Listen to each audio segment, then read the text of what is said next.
Samahan niyo ako sa isa sa pinakasinik na motorcycle ride sa Aurora. Sa simula pa lang ng biyahe, ay aakalain mong nasa Siargao ka.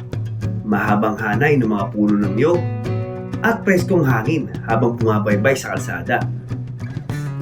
Habang nagpapatuloy ang ride, nagiging mas exciting ang daan dahil aakyat tayo sa matatarik at sigsag na kalsada ng Sierra Madre.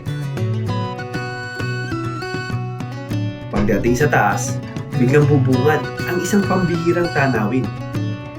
Sa isang side, ang kabundukan ng Sierra Madre.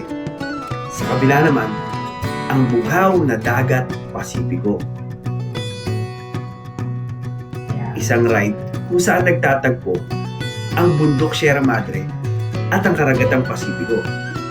Kaya tara, samahan niyo ako sa aking ride papunta sa Dibut Beach, San Luis, Aurora.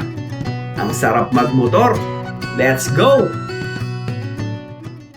Ayan, so galing tayo dito sa Hacienda Amelia at gagawin natin magro-road trip lang tayo. Tayo lang. So punta tayo ng Dibut, Aurora. Gusto ko lang pasyalan nyo kasi hindi pa ako napupunta. Ganda ng bundok oh. Grabe, napaka-solid oh. Lamig ah. Wala tayong suot na jacket. Siyempre, mortal bag dala natin. Yung bago. Solo lang tayo. Lord, keep me safe. Maambon-ambon. Okay lang yung ganyan, huwag lang lalakas.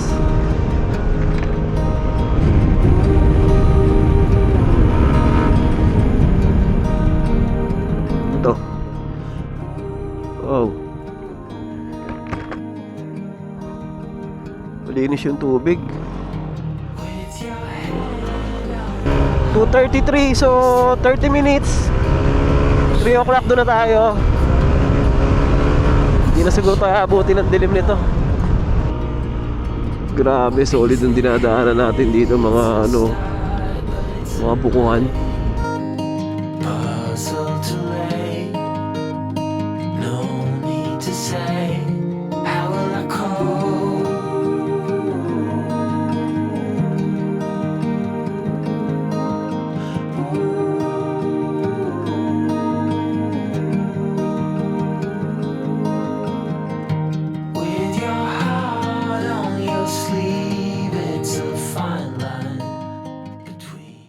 Sila buko, mura siguro ng buko dito. Kano ay buko dito? 5 piso lang siguro isa. O baka 2 lang, no? Baka wala ng 2 ngayon. Kala mo, oh. Puro nyog, oh. Daming puno ng nyog, ah. Baka.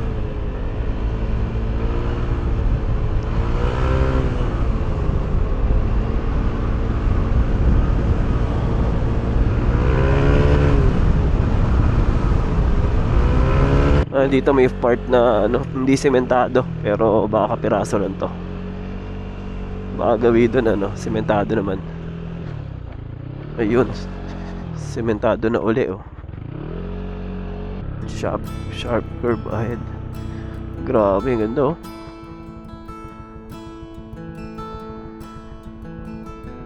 Puro talim nito oh. Tarik nga oh.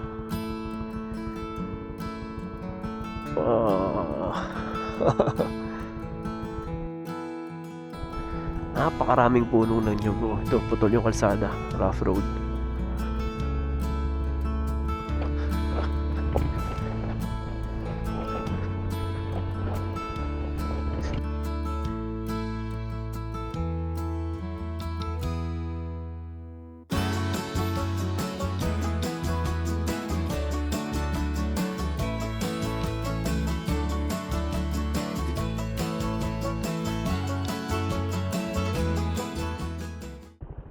Diretso lang siguro.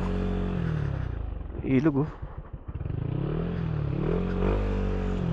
Cottage dun ah.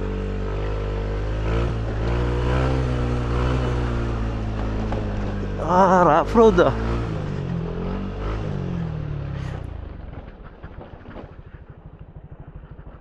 Piraso lang. Eto, simento na uli. Ang cute oh. Yung ugat ng mga puno oh. Laki no, kakaibang hugis yung ugat nyo.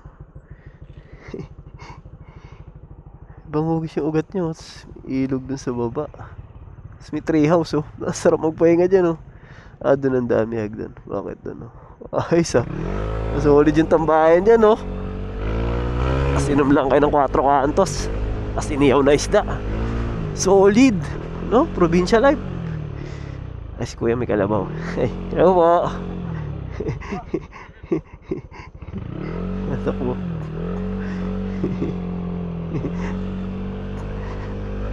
Buti hindi nanunugod yung mga kalabaw no. Mahirap yan pag sinugod ka tapos tinusok ka nung horn nila no. Patay.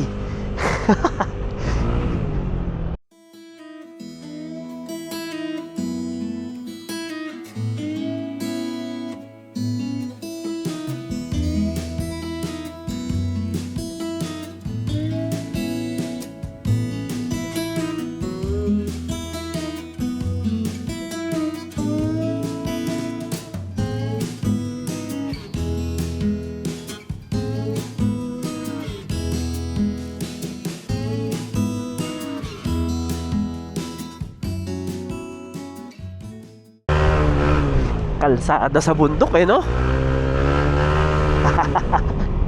Yung motor ko galit na galit ah. Grabe, isin na natin yung mapa natin. Bakit ganun? Saan ba napunta? Boy, napunta ako sa dulo.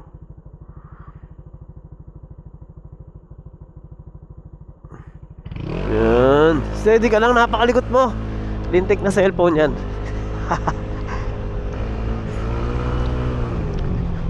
Bangin pala dito sa kaliwa no. Mataas. Bagay, pahon tayo eh. Nasa likod kasi ng bundok yata yung dagat ng Dibut. Tiyog ka mga habol ah. 15 minutes na lang. Lapit lang pala eh. Sakto, thank you Lord. Hindi tayo nulan. Maghapon kasi ulan ng ulan na. Pagising ko pala ng umaga 5 o'clock umuulan na. Asiga ako uli. Grabe no. Ito tayo dito, palipad tayo drone.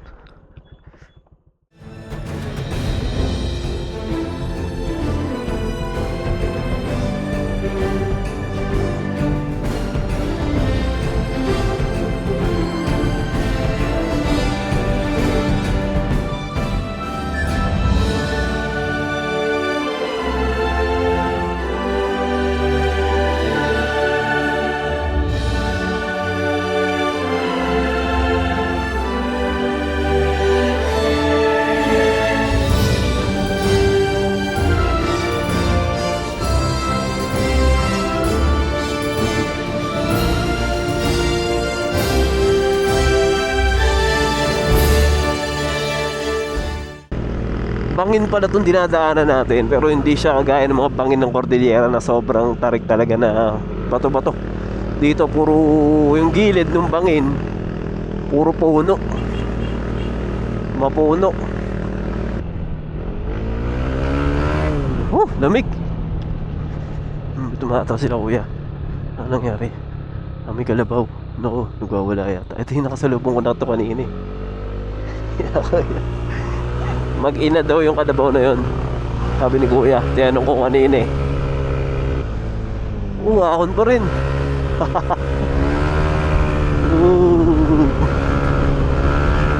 Grabe, nagbumotor tayo sa bundok ng Sierra Madre. Naku, may aso, mga habol. Kapal ng mga puno no. At pa isa. Happy yung mga aso dito ah. So kanina may dalawang van na dumaan. Habang nagpapalipad ako ng drone, natanong nila ako dito lang ba daan papuntang Dibut. Sabi ko, kuya, first time ko na din pupunta dito sa Dibut. Ngayon lang ako pupunta dito. So solo pa tayo. Uy no, batis din no. Linaw ng tubig no. Mga tubig galing sa bundok no. Dahan-dahan tayo dito, may mukhang ano eh, mukhang malumot yung kalsada. Lamig ng singaw dito, parang rep ah. Parang nagbukas ng rep, alam mo yun. Pagbukas mo ng rep, di ba mararamdaman mo yung singaw ng rep. malamig. Dito puro puro lusong. Mamaya pagbalik puro ahon na yung tingnan mo sa kanan, no? Puro lumot yan, no? Pag diyan ka napunta ay sigurado gulong tayo, slide tayo pababa dyan. Ay grabe, ang tarik pala. Uy, dahan-dahan tayo. Lumot to, lumot. Ayan, no?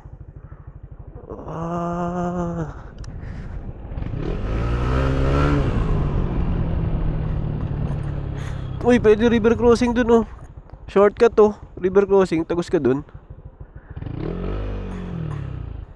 Pero ito na, dito tayo dadaan. Uy, may tarantulay lang siya na luma, oh. Dadaanan natin, oh. Grabe, ang solid dito, ah.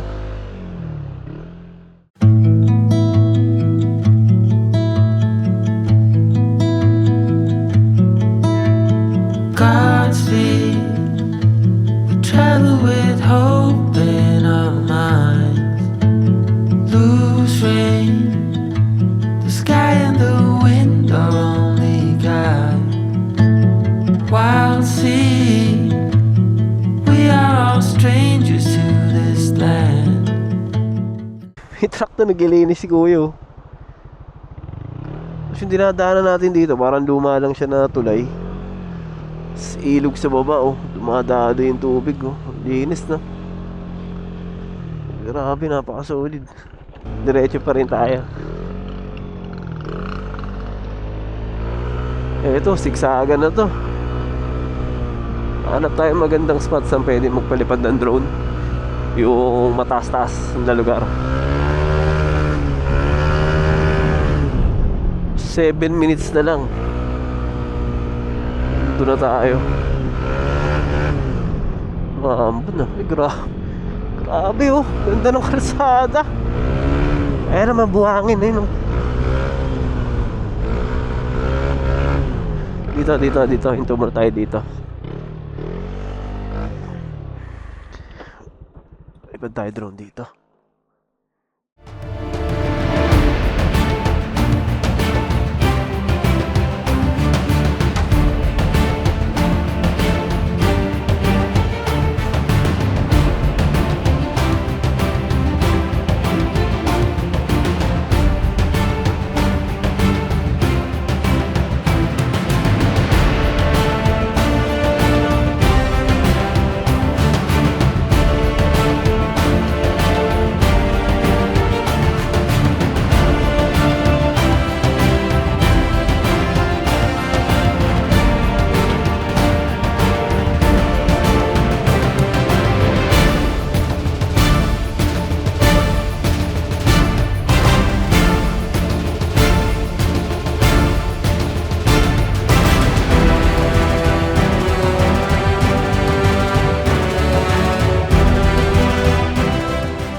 Time check, 3:29 PM.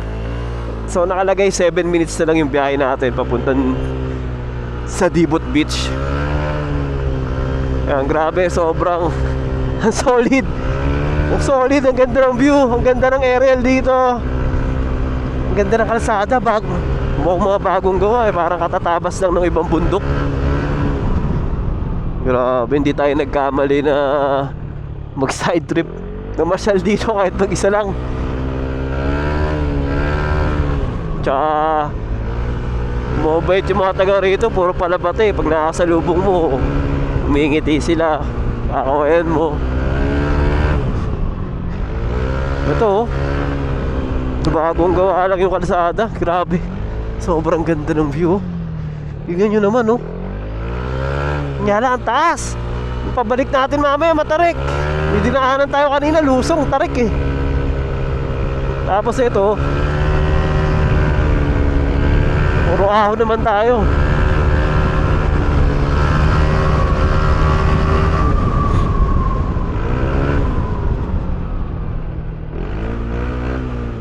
Slow down na alagay.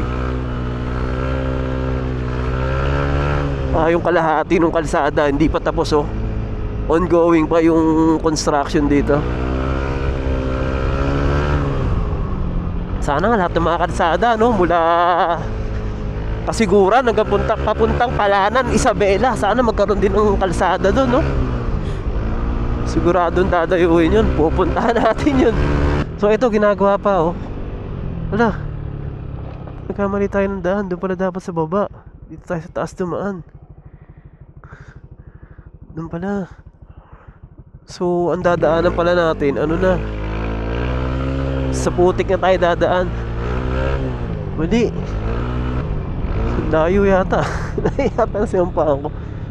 Wala ba mababa na mababa? Hindi ko nabasa. Yun pala. Caution, area under construction. Akala ko naman buo na yung kalahati hanggang dulo. Hindi ba na? Ayan, so off-road na tayo. It's a prank. Ayan, so hindi naman siya bako-bako. Lupa naman siya, oh.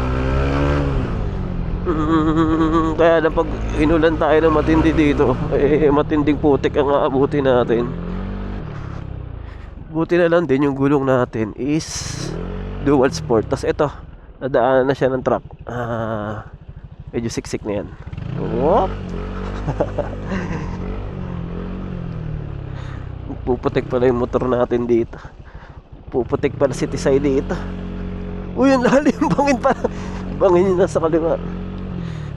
Ay, gagi. Malambot yung nasa kanan, no? Lubog-lubog yung dinaanan ng truck. Tayo sa kanan. Yung part na yun doon, no? Merong may part na may semento sa taas. So, dito rin dumaan yung van kanina. Na-videoan pa natin yung van, di ba? Kanina. Dumadaan sila dito.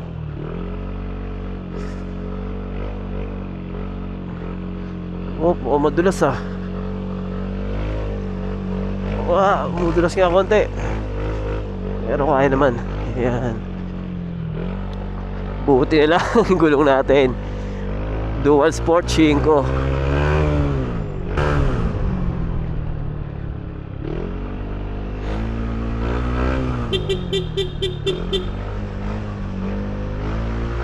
Oh, lamig.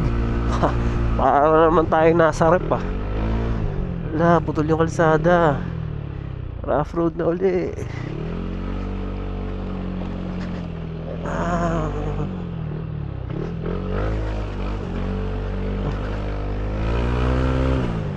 Nakakalimutan ko yata dalhin yung tire sealant ko. Oo nga, nandun sa tailbag kong Immortal. Nasa kwarto. Dibalo, pingit sa Bali Malayat Watershed Forest Reserve. Putik. Mamaya ahon pala tayo dito, putikan. Pababa pala to. Pababa na maputik.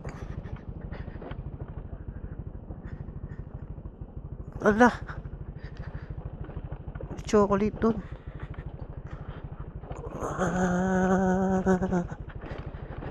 Madulas ba? Semi-madulas. Ay! Madulas! Diyos mio. Di tayo pwede abutin ng dilim dito. Kailangan mga 5 o'clock. Pabalik na tayo. Kuya! Tol, malapit pa yung Dibut Beach? Malayo pa. Mga 5 minutes gano'n. Wala naman na. Saan yung view deck, kuya? Doon pa sa baba pa. Sa baba may view deck doon. Kita yung buong dagat. Madadaanan ko yun? Thank you, tol. Thank you. Yun, madadaanan daw natin yun. Ito simentado na. Ito na yung daan pababa.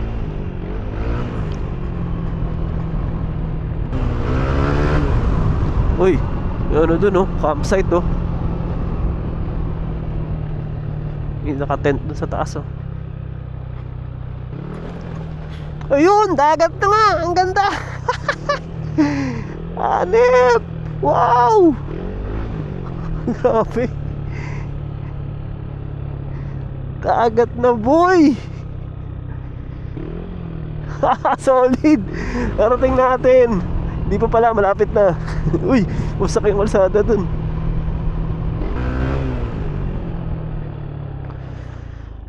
Walang Diyo. Grabe. Napakaganda. Hanip!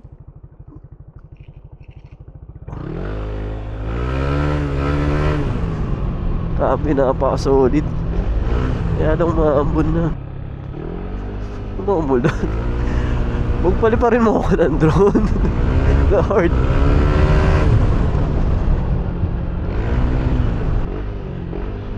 Bahala ko talaga hanggang doon lang ako sa may view deck.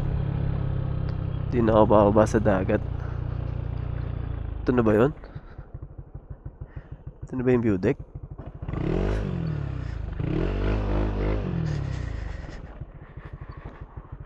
Sheesh, eto na nga. Ano pala, no? Pero baba na rin tayo dun. Sayang naman, kapiraso na lang pala. Ayun, tignan nyo naman yung view sa likod natin. Ayan, so nandito tayo sa Dibut Cove o Dibut Beach.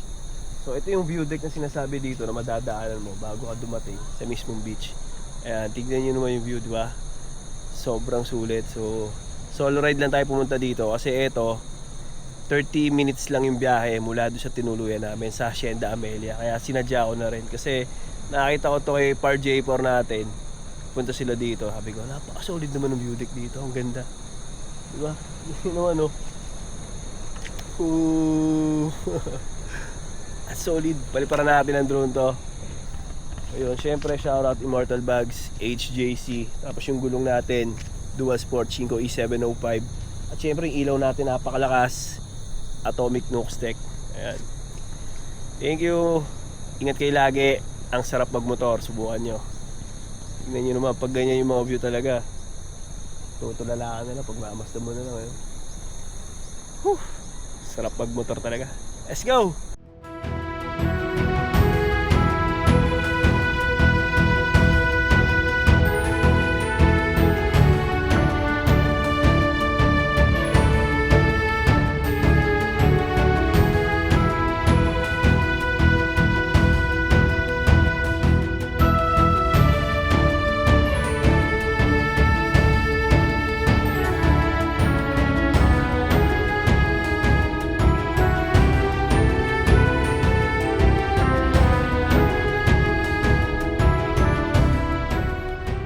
Ayan, so tapos na tayo dito sa view deck ng Dibut.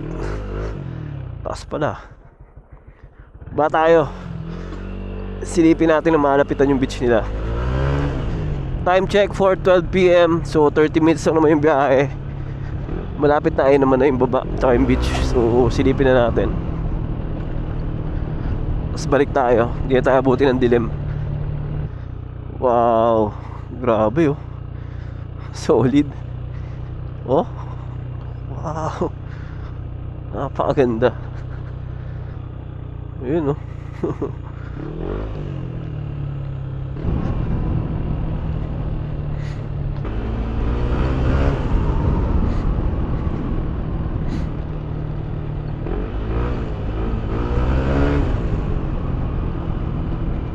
Ayun oh.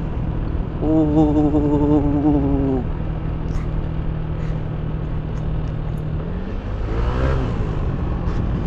Madesan Camp Beach Resort.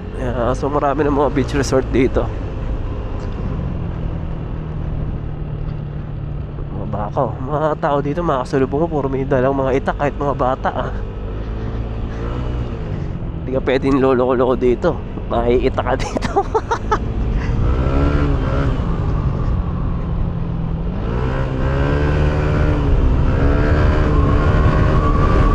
Target natin 4:30 makabalik. Ayan oh. Clouvers campsite. So ito pala yung Clouvers. Dito nag-stay sila J4 noon. So ang daming motor oh. Hindi ko alam saan sila dumaan. Baka mamaya sa Baler sila dumaan.